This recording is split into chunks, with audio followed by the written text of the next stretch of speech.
सैफ अली खानच्या घरात शिरणाऱ्या एका आरोपीचं लोकेशन सापडलं। आरोपी प्रभादेवीत असल्याची माहिती, पोलिसांकडून शोध सुरू, आरोपीवर गुन्हा दाखल।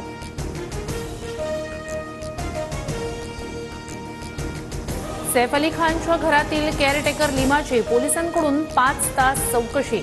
आरोपी घरी शिरल्याचं सर्वप्रथम लिमानंच पाहिलं। हल्ल्यात लिमाच्या हाताला जखम।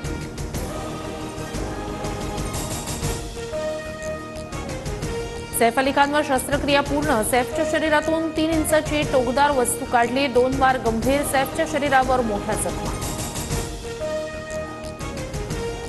मुंबई असुरक्षित आहे असं म्हणणं योग्य नाही। सैफ अली खानवरील हल्ल्याची पोलीस चौकशी करतायत। गृहमंत्री देवेंद्र फडणवीस यांचं विरोधकांना प्रत्युत्तर।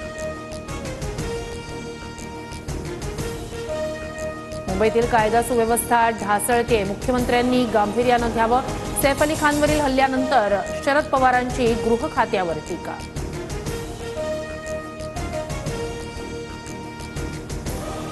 लाडकी बहीण योजना मतदारांना आमिष दाखवण्यासाठी नाही तर महिला सक्षमीकरणासाठी। राज्य सरकारचं हायकोर्टाच्या नागपूर खंडपीठात शपथपत्र। सरकारवर अतिरिक्त भार नसल्याचाही उल्लेख। राज्याच्या अर्थसंकल्पीय अधिवेशनाला 3 मार्चपासून सुरुवात होणार। 10 मार्चला वार्षिक अर्थसंकल्प सादर केला जाणार। वित्तमंत्री अजित पवार यांची माहिती।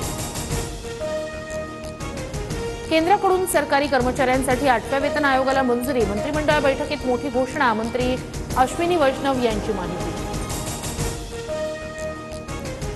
अमरावतीकरांना आता 2 वंदे भारत एक्सप्रेस मिळणार। अमरावती ते पुणे आणि अमरावती ते मुंबई धावणार वंदे भारत। इस्रोची मोठी कामगिरी। अंतराळात डॉकिंग यशस्वी। 2 अंतराळ यानांना यशस्वीरित्या डॉक करणारा भारत चौथा देश।